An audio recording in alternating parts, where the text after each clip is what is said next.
Friends, किसी भी exam में अच्छे नंबर लाने के लिए क्या करना पड़ता है? ऑफ कोर्स पढ़ना पड़ता है। There is no substitute of study, but study से ऊपर एक और चीज़ आती है जिसे टॉपर जाने अनजाने में फॉलो करते हैं। टॉपर को पता होता है अगर उसने 90% जितना पढ़ा है तो कैसे उन 90% को 95% तक ले जाना है बाय यूजिंग सीक्रेट ट्रिक्स। तो अगर आप कुछ बातों को जो मैं इस वीडियो में बताऊंगा उनको फॉलो करते हो तो नो डाउट आपको एग्जाम में मैक्सिमम मार्क्स स्कोर करने में बहुत हेल्प मिलेगी। तो इस वीडियो को एंड तक देखना। आप लिखोगे तो वही जो आपको आता है, जो आपने अभी तक पढ़ा है, लेकिन उसी कंटेंट के साथ आपके मार्क्स बूस्ट होंगे प्रोवाइडिंग यूज दीज टिप्स। तो चलिए फ्रेंड्स, इसी से वीडियो की शुरुआत करते हैं। Let's go. Number 1, don't study.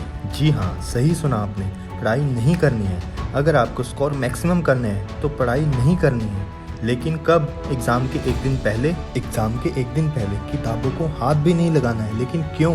दरअसल एवरेज स्टूडेंट जिनका सिलेबस कंप्लीट नहीं हुआ होता है वो एग्जाम के 1 या 2 दिन पहले सब कुछ कवर करने की कोशिश करते हैं। सोचते हैं कि बचा हुआ सिलेबस भी 1 या 2 दिन में कवर कर लेता हूँ जिससे मेरे ज्यादा नंबर आ जाएंगे। लेकिन होता इसके बिल्कुल ही उल्टा है। एग्जाम के एक दिन पहले कुछ नया पढ़ने से फालतू का दिमाग में प्रेशर क्रिएट होता है। जो पढ़ा है स्टूडेंट वो भी भूलने लग जाता है। सेल्फ डाउट होता है, मेरा एग्जाम में कुछ हो पाएगा या नहीं। बस एक लाइन याद रखनी है, पूरे साल पढ़ाई की होगी या थोड़ा बहुत भी पढ़ाई की होगी तो एक दिन से कुछ फर्क नहीं पड़ेगा, और पूरे साल पढ़ाई नहीं की होगी तो भी एक दिन से कुछ फर्क नहीं पड़ेगा। तो क्या करना है एग्जाम के एक दिन पहले? जानेंगे अगले पॉइंट। Number 2, SMNR। जो टॉपर्स होते हैं वो कभी भी एग्जाम के एक दिन पहले नहीं पढ़ते हैं। पढ़ने की बजाय वे एक टेक्निक फॉलो करते हैं जो उनके मार्क्स बढ़ाने में बहुत हेल्प करती है, जिसे मैंने SMNR नाम दिया है। S mean sleep. जी हाँ, स्लीप में आप कॉम्प्रोमाइज नहीं कर सकते। अगर अच्छे नंबर लाने हैं तो उसके लिए ब्रेन ऑप्टिमम लेवल्स पर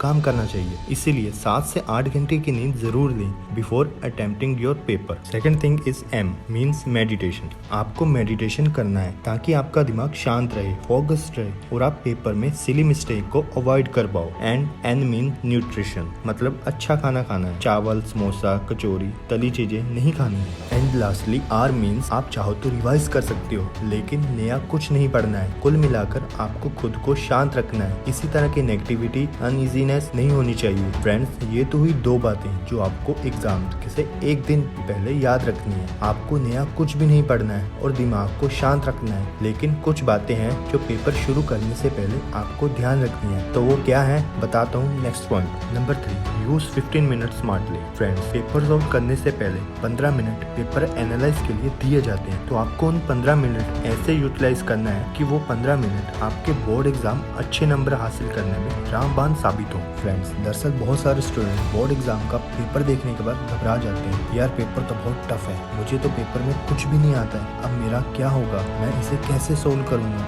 वहीं दूसरी तरफ वे बच्चे जो बहुत ज्यादा पढ़ाई करते हैं वो पेपर को देखने के बाद बहुत खुश हो जाते हैं। ओवर एक्साइटमेंट के कारण वे एग्जाम में कई सारी सिली मिस्टेक कर देते हैं और बोर्ड में सब कुछ आने के बावजूद कम नंबर लाते हैं। तो आपको इन दोनों कंडीशन से बचना है। अगर पेपर हार्ड आता है तो भी घबराना नहीं है, और इजी आता है तो ओवर एक्साइटेड नहीं होना है। अगर पेपर हार्ड है तो वह आपके लिए ही नहीं कई सारे बच्चों के लिए हार्ड होगा। यह सोचते हुए पेपर सोल्व करना है और वो 15 मिनट में डिसाइड कर लेना है कि मैं सबसे पहले कौन सा सेक्शन अटेम्प्ट करूंगा, कौन सा क्वेश्चन पहले अटेम्प्ट करूंगा, कौन सा क्वेश्चन बाद में अटेम्प्ट करूंगा और कौन सा क्वेश्चन कितने टाइम में अटेम्प्ट करूंगा। आपको अपने ब्रेन में पहले से ही माइंड मैप बना लेना है और इसके अकॉर्डिंग ही पेपर अटेम्प्ट करना है। यदि आप इस तरह 15 मिनट का यूटिलाइजेशन करते हो तो यह 15 मिनट आपके बोर्ड एग्जाम में अच्छे नंबर हासिल करने में रामबाण सिद्ध होंगे। Number 4, time management. दोस्तों, एग्जाम खत्म होने के बाद बहुत सारे स्टूडेंट अक्सर ये कहते हुए मिल जाते हैं कि यार थोड़ा समय और होता तो मेरा पेपर कंप्लीट हो जाता। टाइम की कमी की वजह से 2 आते हुए क्वेश्चन छूट गए। दरअसल ये टाइम की कमी की वजह से नहीं होता, ये होता है उनकी लापरवाही की वजह से। हर स्टूडेंट को पेपर खत्म करने के लिए एक समान ही समय मिलता है, लेकिन कुछ स्टूडेंट ही उस गिवन टाइम में पेपर कंप्लीट कर पाते हैं। टाइम मैनेजमेंट संबंधित ये गलती अच्छे स्टूडेंट को ले डूबती है। स्टार्टिंग के क्वेश्चन में जो 1-1 और 2-2 नंबर के क्वेश्चन होते हैं उनका आंसर स्टूडेंट बहुत बड़ा लिखते हैं, और बाद में आते हैं 5-5 नंबर के क्वेश्चन जिसमें डिटेल में आंसर लिखना होता है। उनको 3-4 लाइन में ही निपटा देते हैं। या बहुत सारे स्टूडेंट यह सोचकर बहुत सारा टाइम वेस्ट करते हैं कि मुझे तो 5 नंबर का प्रश्न आता ही नहीं यार, अब मैं क्या करूं। पूरे पेपर में 30 क्वेश्चन है, अगर उसे 5 क्वेश्चन नहीं आते तो स्टूडेंट उन आते हुए क्वेश्चन के बारे में नहीं सोचेंगे, वो उन क्वेश्चन के बारे में सोचेंगे जो उन्हें नहीं आते। उसके कारण आते हुए क्वेश्चन में भी वो अपना 100% नहीं दे पाते हैं। ठीक इसी तरह से बहुत सारी छोटी छोटी गलती के कारण सही से टाइम मैनेज नहीं हो पाता और पेपर समय पर कंप्लीट नहीं हो पाता है। अब इस चीज का एक ही सोल्यूशन है, किसी भी क्वेश्चन को जरूरत से ज्यादा टाइम मत दो। यह कभी भी मत करना कि यार चलो बाद में टाइम कवर कर लूंगा, इस क्वेश्चन में ज्यादा टाइम दे देता हूँ, बाद में कुछ कवर नहीं होने वाला। अगर आपका पेपर 80 नंबर का है और पेपर खत्म करने के लिए 3 घंटे यानी कि 180 मिनट मिले हैं, तो आपको 160 मिनट में ही पेपर खत्म करना होगा, यानी 1 मार्क के लिए आपके पास 2 मिनट है। और अगर आप 5 नंबर का क्वेश्चन आता है तो उसे 10 मिनट से ज्यादा मत देना। तो फ्रेंड्स, आई होप आपको इस वीडियो से काफी कुछ नया सीखने को मिला होगा। तो चलिए फ्रेंड्स, मैं आपको मिलता हूँ नेक्स्ट वीडियो में। तब तक के लिए love you all, take care, bye friends.